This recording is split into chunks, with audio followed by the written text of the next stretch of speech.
Hello, welcome to Life Talk it's Tuesday, April the 16th, 2019. And I'm Mark Crutcher, your genial host, president of Life Dynamics. And I'm joined by one of the usual suspects, my assistant Renee. My daughter Sheila is out because she has her about 4 times a year sinus infection that she gets. She's had that ever since she was a baby. Yeah, it gets pretty severe too. Yeah. She sounds horrible and She sounds horrible. She feels really bad. Miserable. And I talked to her this morning. She called me on the way to work and said she couldn't make it. So she's out. And so it's just us two. It's just us two. We've done this before, just the two of us. We sure have. So anyway. Well, today we have a special guest with us. I'm so excited to be able to introduce her and talk about her. She is the president of Save Unborn Life.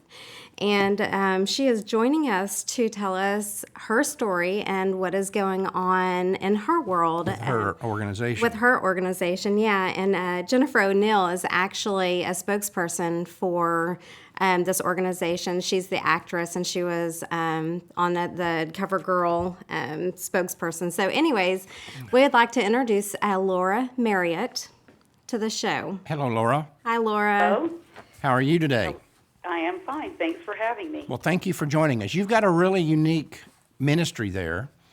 Tell us what it is you guys do. Well, we are trying to offer hope and financial help to girls that are telling us that they're going to be aborting their baby because of financial problems. We know even from the Guttmacher Institute that 70% of women are aborting their children because they can't afford the child.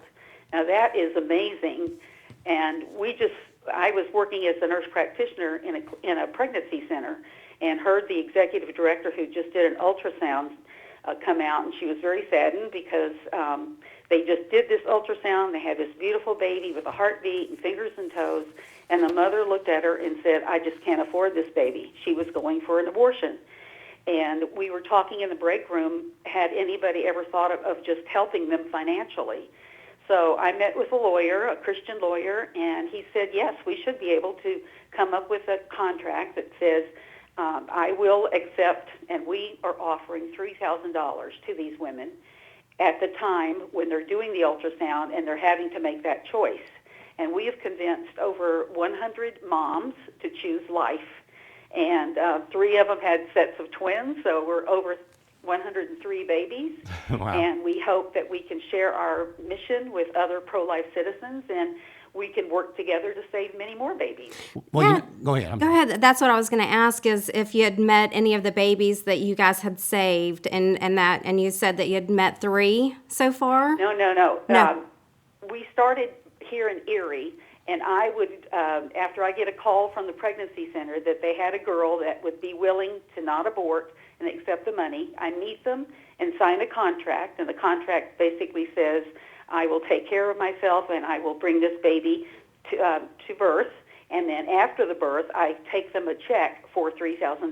Oh, okay. So I've met over half of the babies here in Erie, and we branched out to pregnancy centers now in Pittsburgh because Pittsburgh has more abortion clinics. Mm-hmm. Right. And they now, their executive directors are doing the interviews and the ultrasounds, and they're referring girls to us also. Have you had pro-lifers who have?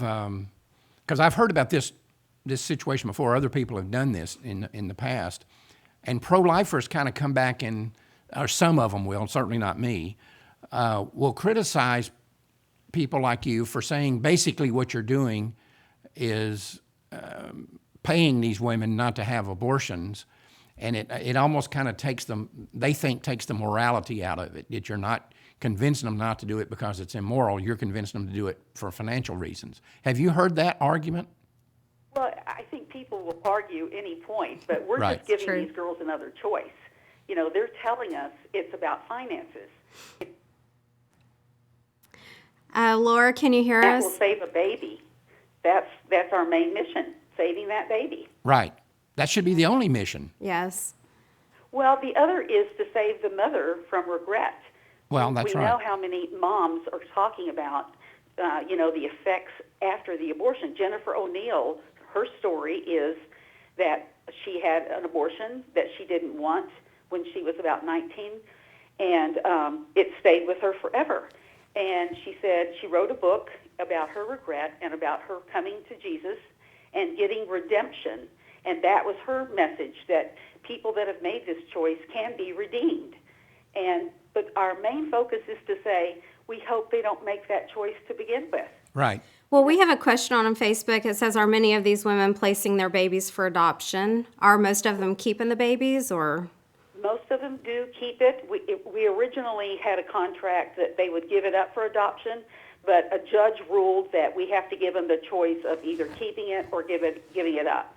And we've had 8 babies be adopted, but the majority of them do decide to keep it. Awesome. Wow, that's Yeah, great. that is great. That is fantastic. Yeah, and Dawn says that you're in her hometown. Praise God. So we've got a fan online here. Okay. Laura, Well, are you seeing this branch out now to other places besides just your location there? Well, I actually went to the CareNet conference where all the pregnancy centers meet and update, things in their centers. And I'm trying to share with the directors there's probably 1,500 pregnancy centers across this country.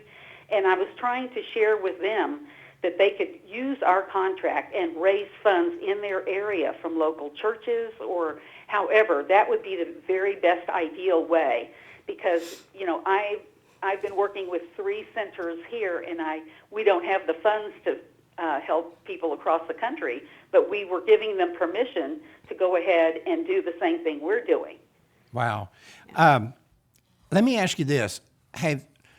I was one time defending this strategy that you're using here on the show, and I got some blowback from a few pro-lifers, one talking about what I said earlier, matter of fact, several talking about that.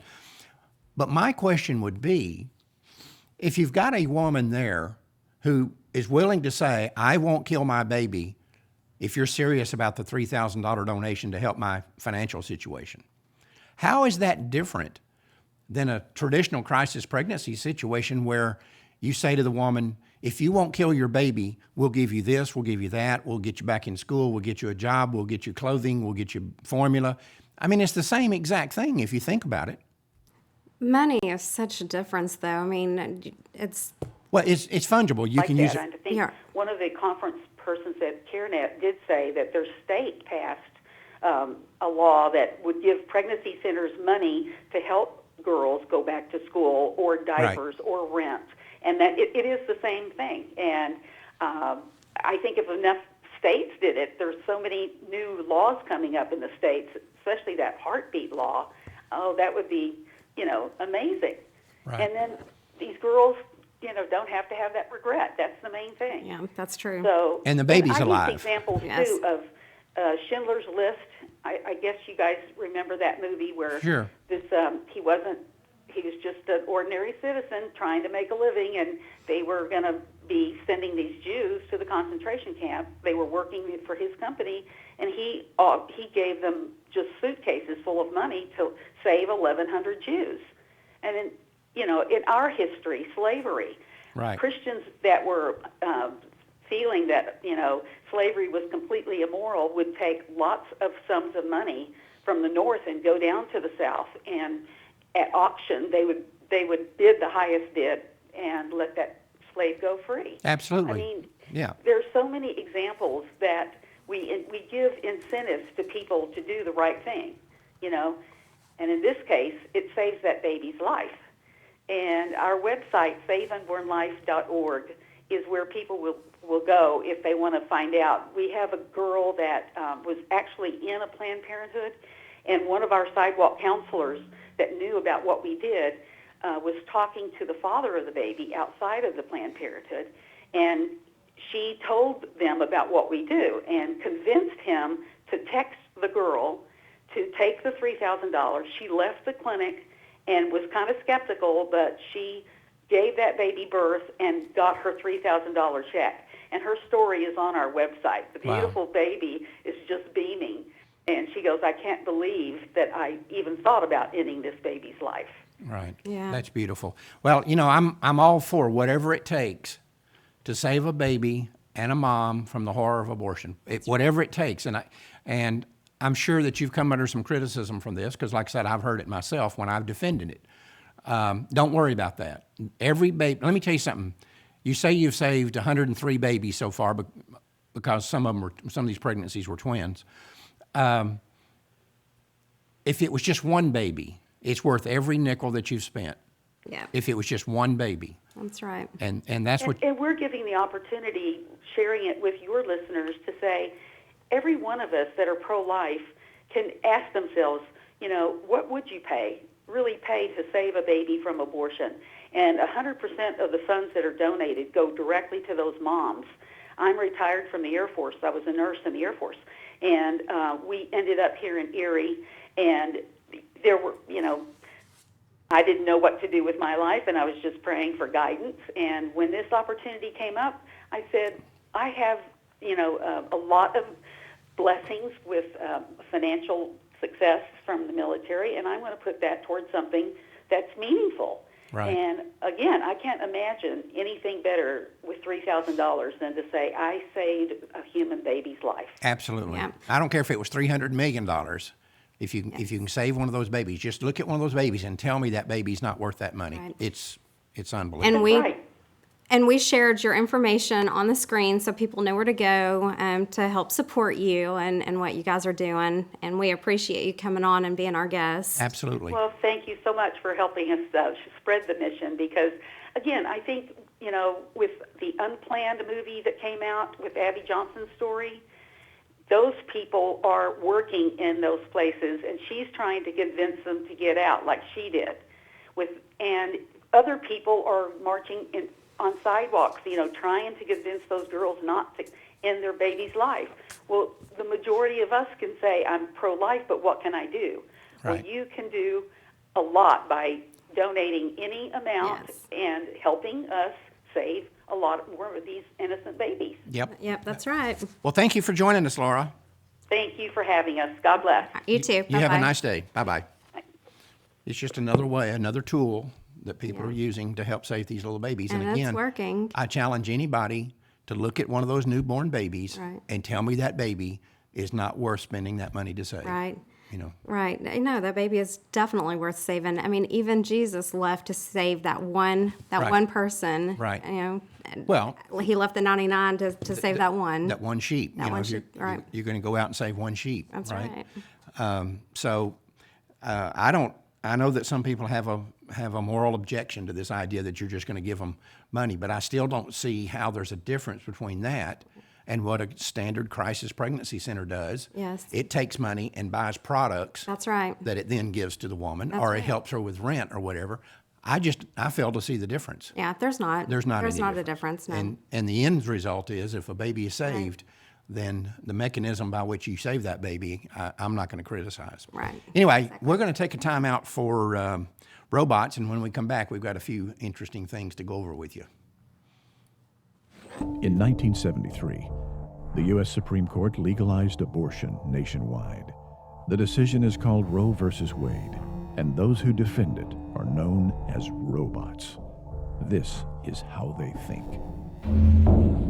Why should a woman who became pregnant from rape be forced to have the baby? Again, I've made this point a million times before.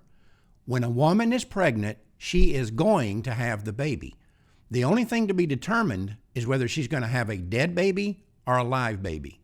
And that does not change regardless of how she got pregnant. I will also point out that when a woman becomes pregnant through rape, the baby is not only the child of the perpetrator, it is also the woman's child. In fact, her biological connection to the baby is the same as it would have been had she been impregnated through a loving and consensual relationship with her husband. And for a woman who's been the victim of violence and brutality to then inflict violence and brutality upon her own child will never address the physical and psychological damage that was done to her. This may explain why it is not unusual for rape victims who aborted their children to say they have come to peace with having been the victim of someone else's violence, but cannot accept the violence that they inflicted on their own babies. On the other hand, it is unheard of for rape victims who did not have abortions to later say they wish they had. The attitude these women often express is that the baby is the one good thing that came out of this situation. Finally, it is preposterous to suggest that babies conceived in rape are less human or less valuable than other children. Remember this. Studies show that between 3 and 5% of all the children born in America are conceived in rape. Most experts agree that this number is probably low because rapes are so underreported.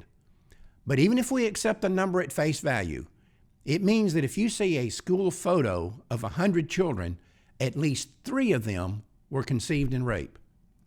What I want someone to tell me is, what distinguishing features do those children have that separates them from the rest of the group?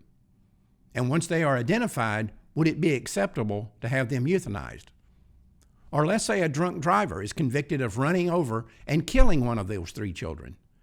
Should we give him a lesser sentence or maybe no sentence at all? Well, that is exactly what we are doing when we say that rape justifies abortion. The bottom line is this. The abortion lobby's own data show that a tiny fraction of their customers are pregnant through rape. But these people also know that the despicable act committed against those women can be exploited for political and financial gain.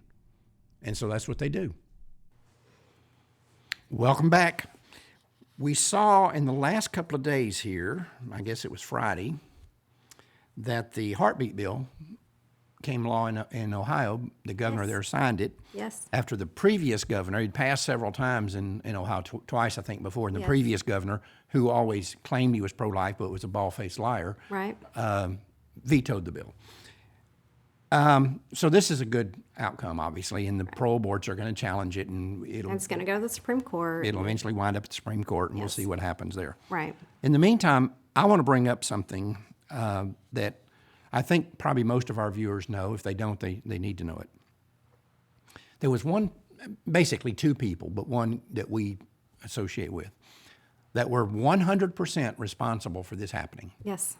For 10 years, Janet Porter, used to be Janet Folger when I first met her many, many years ago, has pushed this bill in the Ohio legislature, and she has been pilloried, she's been beat up, Yep.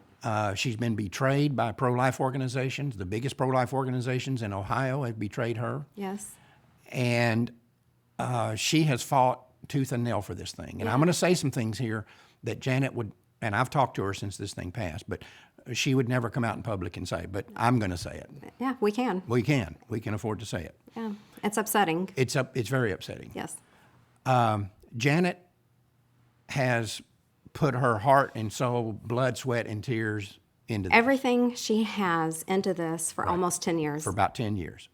And now it's spreading to other cities. Yeah. And I mean other states. Other people. states had passed it even before Ohio passed it. Right. Yes. And those other states would have never even thought about it had it not been for the work that Janet and Lori, her friend, did in Ohio. They made this happen literally single-handedly. Yeah. Yes. The outrage here is, and we've seen this sort of thing in the pro-life movement in the past. It's unfortunate, but the pro-life movement's made up of human beings, and human beings are flawed. In the signing ceremony for this bill, Janet was not invited. No, she wasn't. Was not invited, and there were some celebrations and parties or stuff. She was not invited. She was not invited to them. This is an outrage. Yes, it is. The second outrage about that is that some of the very so-called pro-life organizations that fought her and worked behind the scenes to defeat her all this 10-year period of time Yes. were at the signing ceremony and are now trying to claim that they are the driving force behind this. Yeah.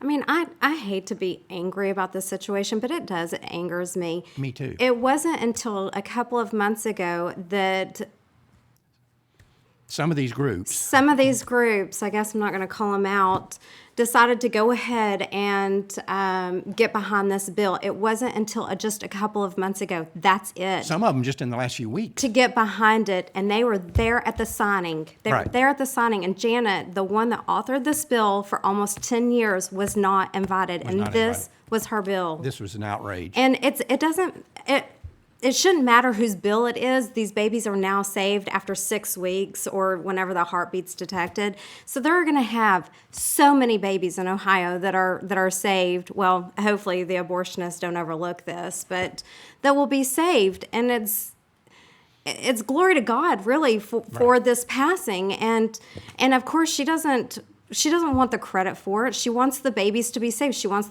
the moms to be protected from death, harm, or psychological damage that could be done in the future, and that's what this bill has allowed to happen. And you mentioned that some of these people jumped on at the last minute. They're trying to get at the front of the train. Yeah, because they need donations. They need money, Right. and money pours into these groups like crazy. Right. And what do?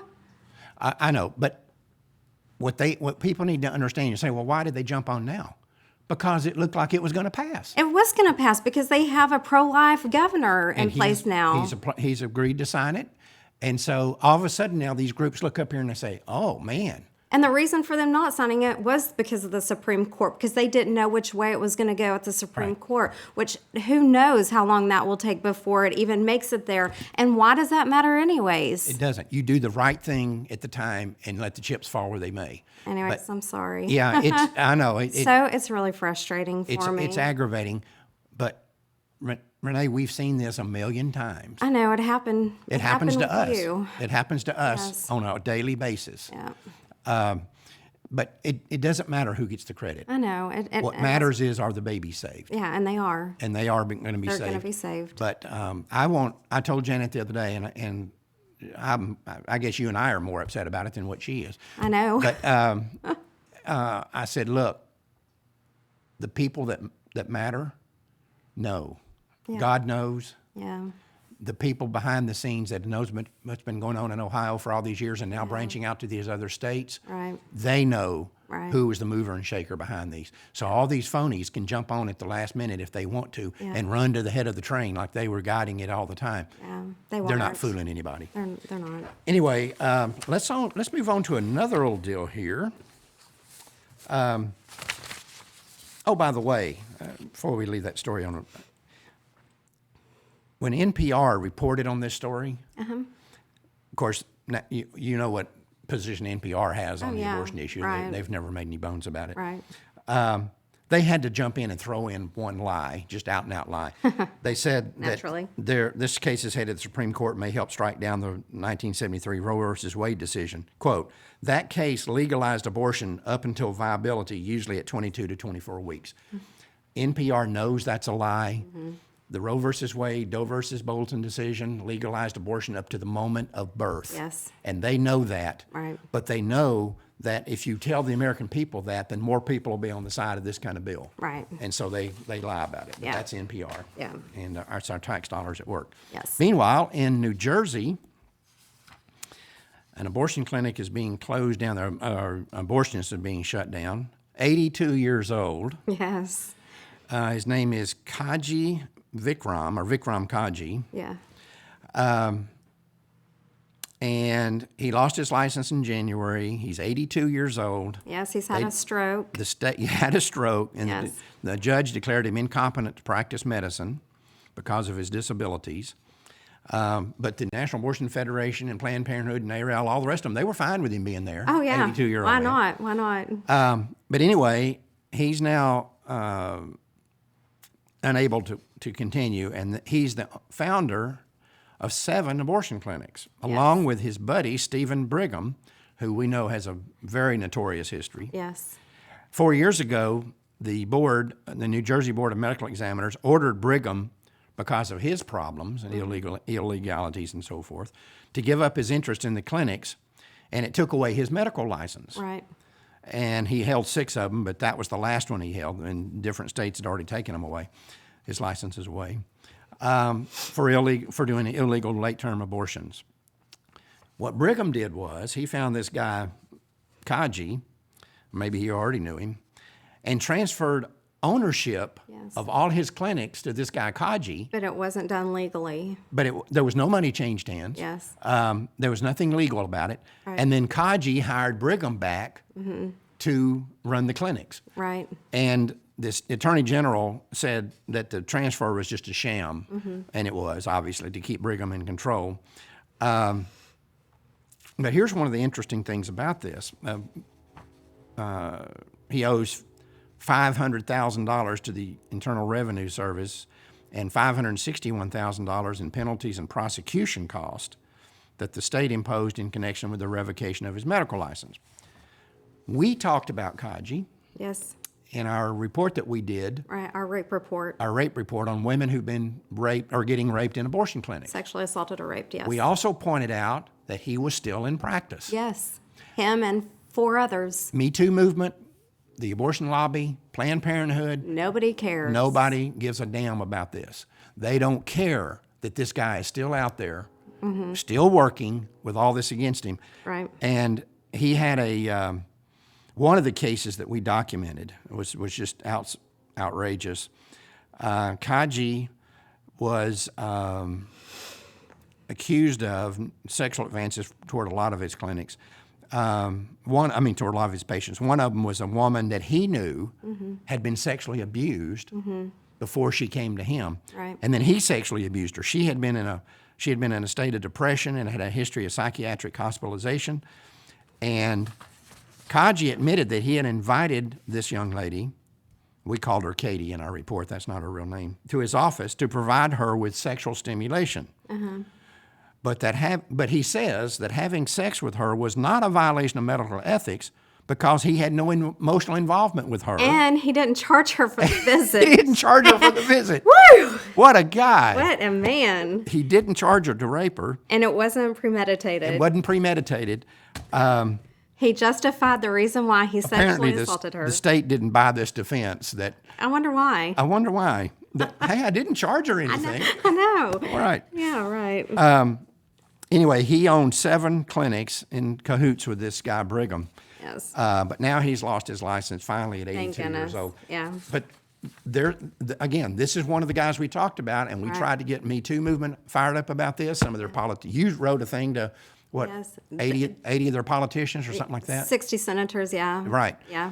And we didn't Nothing. hear, we heard Well, crickets. We heard from one person, and I sent her the report, and I didn't hear anything after Didn't that. hear anything back from Yes. her. They don't care. No, they don't. Women that get raped Right. or killed in these abortion clinics are just collateral damage. That's the way they see them. Yep. Real quick, we're running out of time here. Yes.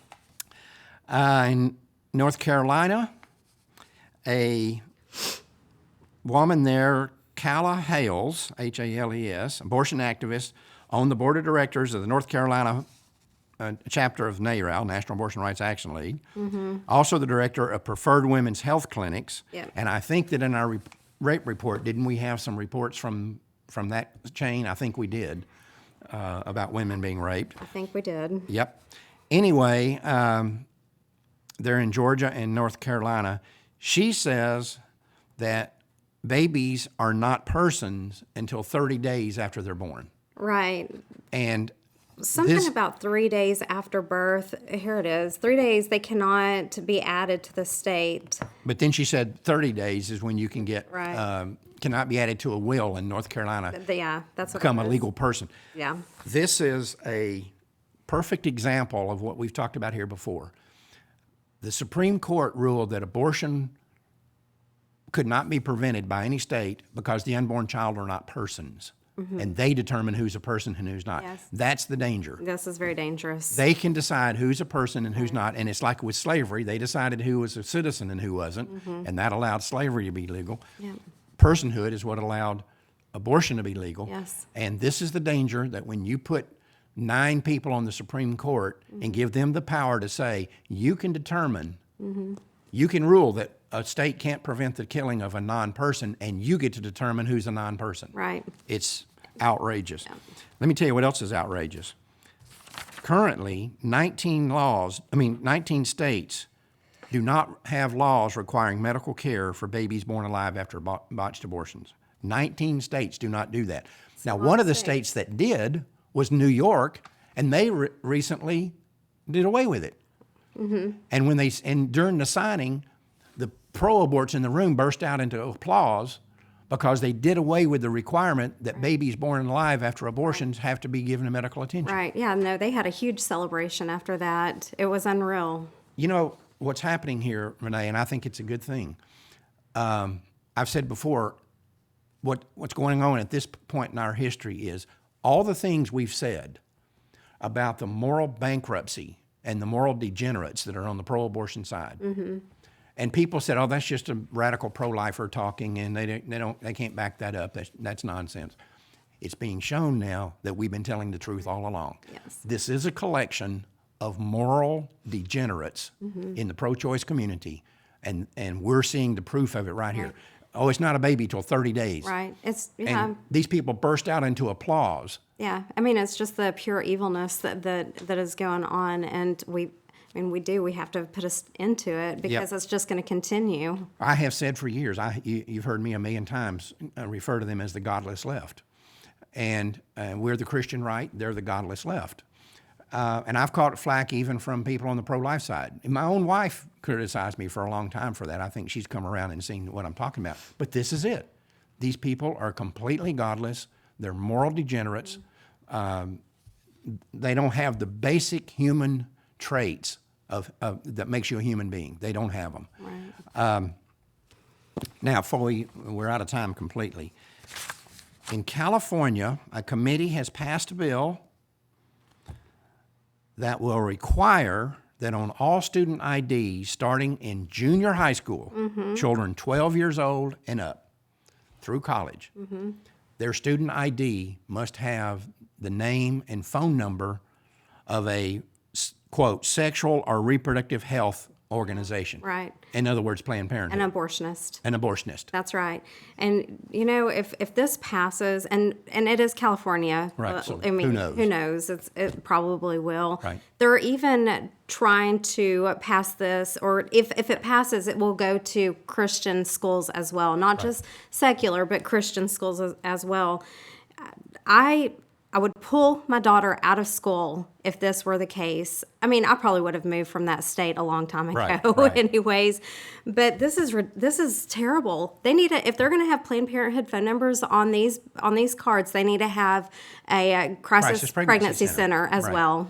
By the way, you may not be surprised to learn, Rennie, the Assemblyman Jesse Gabriel, who is the sponsor of this bill, got a $4,400 campaign contribution from Planned Parenthood. Yeah, no surprise there. No surprise there. No surprise. It's always about money with these people. Yeah. But anyway, you hate to be blanket in your condemnation, for example, of the state of California.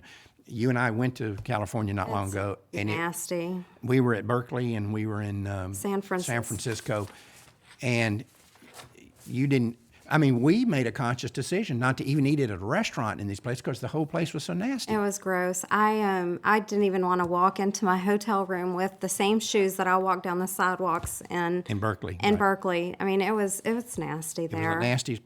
And there's this joke always going around Texas about seceding from the Union. And you even see, if we drive down on the square today, we'll see little Texas emblems with a thing that says secede. Yeah. That's all it says. And I heard a guy the other day say, look, if we don't secede, California needs to. California needs to go. And if they don't secede, then we need to go. But Go California, please. Just get out. California, New York, Colorado. The East and West Coast. Yeah, just do away with them. Yes, absolutely. Let's get out of here. Yeah. And you can understand where this sentiment is coming from. Yeah. You can really understand it, especially when you see things like this. They're going to require on a 12-year-old child's student ID in a Christian school to have Planned Parenthood's phone number on there. Why? Why? Because they need an emergency abortion, or because they need the Plan B pill if they think they're going to be sexually active? It's about getting these kids. They're grooming them the way a sexual predator grooms a child that he's going to molest. They're grooming these kids to be Planned Parenthood fans from here on out. Yeah. So you can start with them when you're 12 years old, Right. and you've got them for life. Show how good they are and what they do for women and men. Yeah. You know what I feel sorry for is the pro-lifers who live in California. I mean, it's bad enough in Texas. Imagine what the battle is like It's a battle. in California and New But York. you know what? We need more pro-lifers to move up there so we can just blow them away. You get the... Yeah. I'm going along with if California doesn't secede, Texas needs to secede. I'm going along with that idea. One or the other. Anything? Got anything else? Probably a lot. I haven't really been paying a whole lot of attention. We've had conversations going here, but we have had some really good show ideas, and we do appreciate them. So if you want to continue to let us know if you have anything that you would like us to talk about, and you will get this mug. It's a really cool mug. We'll send it to you. Right. If we use your show idea. So Yep, thank that's you right. so much. We appreciate it. Yep, be sure and let Rennie know whatever your thoughts are. Just a quick update. Our video, the new message to the Yes. unborn child, continues to just boom. Yes, it's doing. Strictly Really by well. word of mouth. Yes. Because Facebook has still not allowed us to buy ads. We're still fighting with them, and we're going to continue that fight. We're going to win. We are going to win. Yeah, We are we're gonna win that tenacious. fight. We're not giving up. We're not giving up, and we're going to win that fight, and millions are going to see that ad. Yeah. And again, if you haven't seen it already, we've shown it here on 2 different shows. Go to the Life Dynamics channel on Facebook. I'm sorry. It's on YouTube. On YouTube. Yeah. Go to the Life Dynamics channel on YouTube. Right.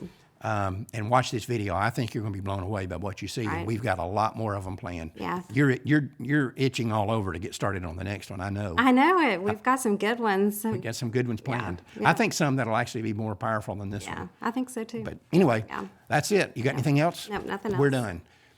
Remember, Life Dynamics is not here to put up a good fight. We're here to win, because winning is how the killing stops. We'll see you next Tuesday.